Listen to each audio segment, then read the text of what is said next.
अल्पसंख्यक के नाम पर चल रहे देश में बड़े षड्यंत्र पर पुष्पेंद्र कुलश्रेष्ठ जी ने दिया एक दमदार भाषण। आप भी सुने और अपनी प्रतिक्रिया दें।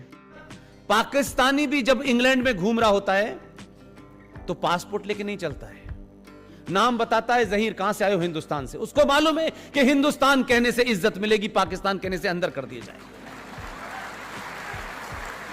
ये 70 साल में हमने इज्जत पाई है, बड़ी इसकी कीमत दी है हमने। लेकिन 70 साल के बाद उसी पाकिस्तान, जिस पाकिस्तान को बनाने के लिए तुमने 2 मुल्क बना दिए थे, उसी मुसलमान को जो तलवार लेकर के, जिसके साथ आपने 3 युद्ध किए हैं, 40 साल से प्रॉक्सी युद्ध बर्दाश्त कर रहे हैं, हजारों सैनिक मारे गए हैं, आज यही मुसलमान कहता है कि आप उसे क्यों नहीं आने देना चाहते। आप कहते हैं कि भारत में माइनॉरिटी सुरक्षित नहीं है, बहुत सारे लोग कहते हैं, वो भी कह रहे हैं। एक सम्मेलन में गए थे अभी, वहां कह के आए कि भारत के मुसलमान पाकिस्तान आना चाहते हैं, अगर यहां आ गए तो हमारे पास रिसोर्सेज नहीं है।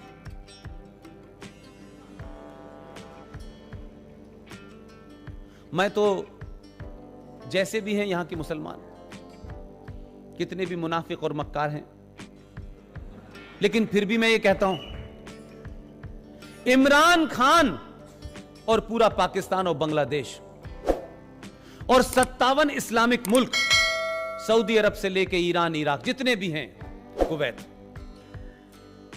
पिछले 70 सालों में बता दे किसी एक मुसलमान ने पाकिस्तान की नागरिकता मांगी कि नहीं मांगी। अगर हिंदुस्तान का हिंदू इंटॉलरेंट था, दंगाई था, मुसलमानों को मार रहा था, उनके मजहब की पहचान को मिटा रहा था, एक मुसलमान इस देश में निकल के ना तो 57 देशों में उन्होंने शरण मांगी, ना पाकिस्तान में मांगी, ना बांग्लादेश में मांगी, और उस सब के बावजूद की स्थिति यह है कि जो अपने आप को इस्लाम के नाम पे जिसने खड़ा किया, उस मुल्क के 2 लोग यहां आए हुए हैं। यह काम भी एक हिंदू राजा के हाथ से ही होना था। अदनान शामी और निकाह की हीरोइन सलमा आगा ने भारत की नागरिकता मांगी है। उनसे पूछो कि भाई वहां कौन महफूज नहीं है। हमारे यहां से तो ना मुसलमान जा रहा है ना हिंदू जा रहा है, तुम्हारे यहां से हिंदू भी आना चाहता है और मुसलमान भी आना चाहता है। बताओ है कौन? हम कहां हैं, तुम कहां हो, हमारी कोई बराबरी नहीं हो सकती। लेकिन आपके देश में, आपकी पार्लियामेंट में ऐसे भी जोकर बैठे हुए हैं कि उनको लगता है कि इस देश में बोलने की आजादी है। यह बात अलग है कि आपके राज्य में बोलने की आजादी की वजह से मेरा जयपुर का प्रोग्राम रोक दिया गया। इसलिए मैंने आपको दो बार धन्यवाद इसलिए नहीं दिया है, इसलिए दिया है कि आप बहादुर लोग हैं।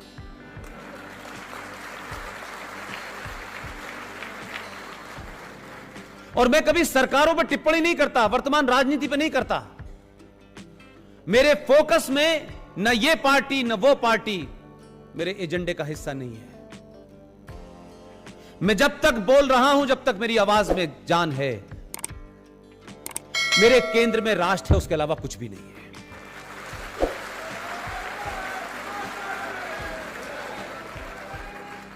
इसलिए आप किस पार्टी को वोट देते हैं, किस पार्टी को वोट नहीं देते, यह आपका निजी मामला है। मेरी सारी तकलीफ यह है, अपने पुरुषार्थ को पहचानिए, अपने इतिहास को पहचानिए।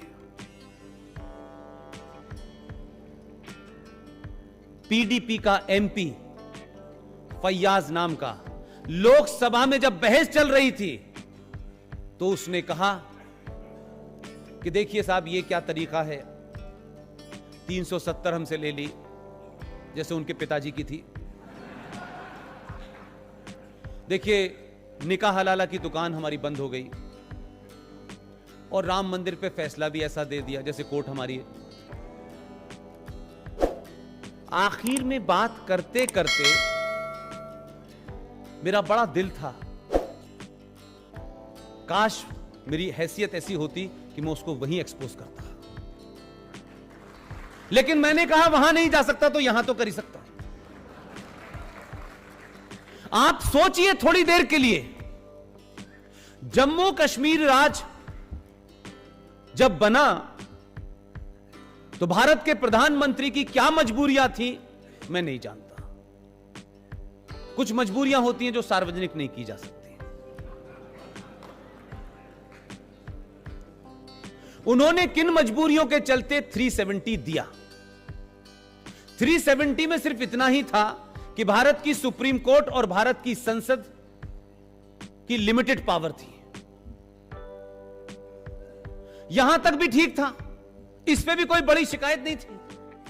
लेकिन जघन्य अपराध जो किया, मैं किसी कारण से यह बैकग्राउंड इसलिए बताना चाहता हूं कि जो पीडीपी के लोगों ने भाषण दिया है, उन बेहया और बेशर्मों ने जो भाषण दिया है, एक आदमी खड़े होकर गलेवान पकड़ लेना चाहिए था किसी को, लेकिन नहीं पकड़ा। पूरे देश में सन्नाटा है, किसी एडिटोरियल में नहीं लिखा गया, किसी ने खबर नहीं छापी, किसी ने इंटरव्यू नहीं छापा। 14 मई 1954 को भारत के राष्ट्रपति के ऊपर दबाव डाल करके उस वक्त के प्रधानमंत्री ने राष्ट्रपति के एक आदेश को भारत के संविधान में धारा बना के जोड़ दिया। उस धारा का नाम था 35A।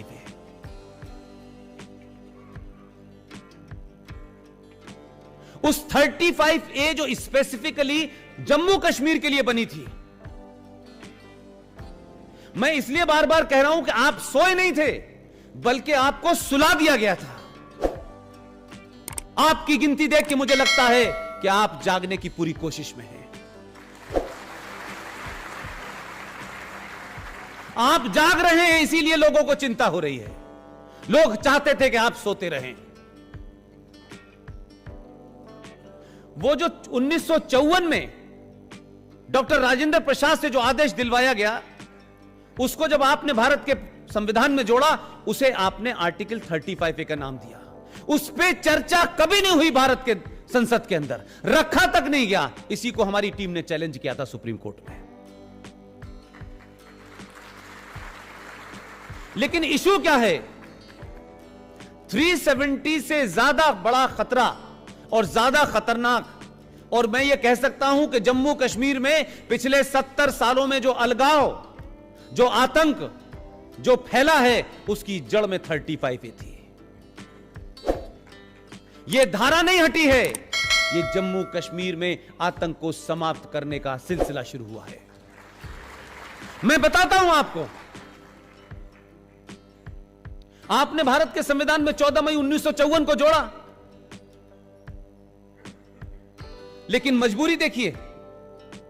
कश्मीर के उस वक्त के महान लीडर जो कश्मीरियत की बात कर रहे थे, उन्होंने कहा कि हमारा संविधान, उनका 1956 में उनका संविधान, जो जम्मू कश्मीर में भारत एक राज्य था जहां उनका एक अलग संविधान था, वो 56 में ड्राफ्ट तैयार हुआ और जनवरी 57 में वो संविधान बनके जम्मू कश्मीर में लागू हो गया।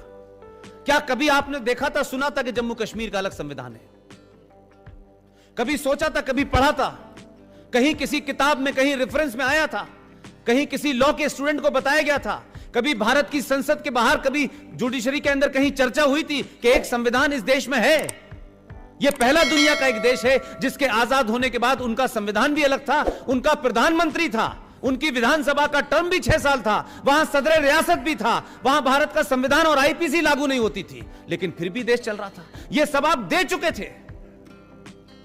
लेकिन उनकी मक्कारी देखिए, वो कितने शार्प लोग थे, वो कितने एंटी हिंदू और एंटी इंडिया थे। ये देश सो रहा था, इसलिए उन्हें इससे बढ़िया माहौल मिल ही नहीं सकता था। उन्होंने कहा कि हम भारत का संविधान, जिसके अंदर ये आर्टिकल 35 है, हम जब जम्मू कश्मीर के संविधान में इसको लाएंगे तो हम इसके लागू करने की डेट 1944 रखेंगे। यह पूछना चाहिए था सबको कि 1944 क्यों रखेंगे? 1944 को तो भारत आजादी नहीं हुआ था। मैं होता तो कहता 1944 क्यों रख रहे हो, 632 रख लो। पूरी तमन्ना पूरी करो, अधूरी क्यों कर रहे हो? यह सवाल उठने चाहिए थे कि नहीं उठने चाहिए थे? यह सवाल आज भी नहीं हमारे यहां कोई पूछना चाहता।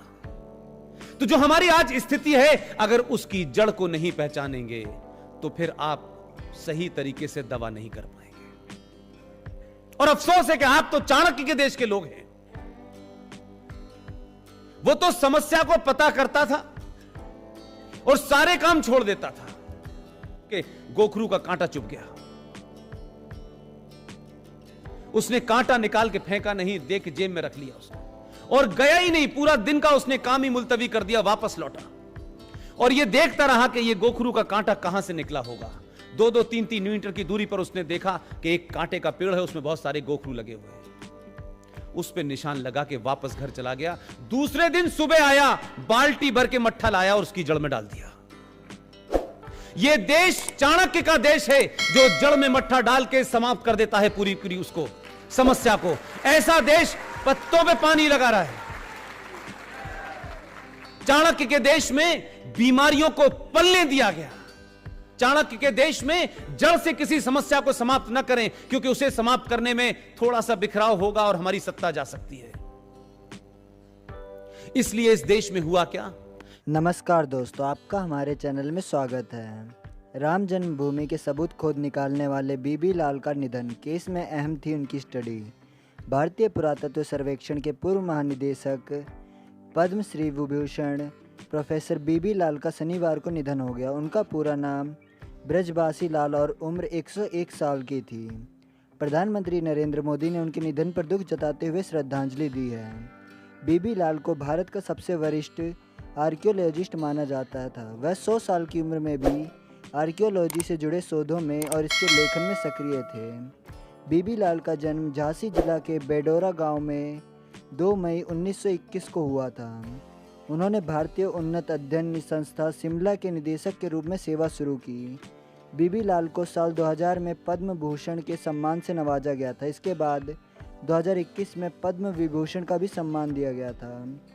बीबी लाल ने महाभारत और रामायण से जुड़ी साइट्स के साथ साथ सिंधु घाटी और कालीबंगन पर भी खूब काम किया था।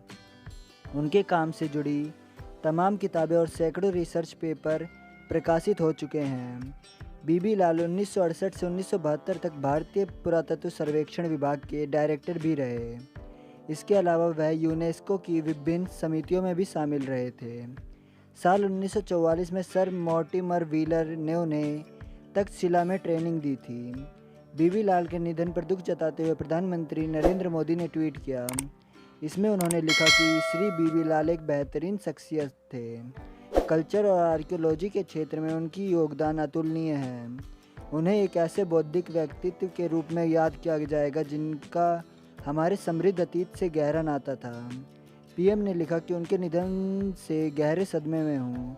इसके बाद उन्होंने परिवार के साथ अपनी सांत्वना व्यक्त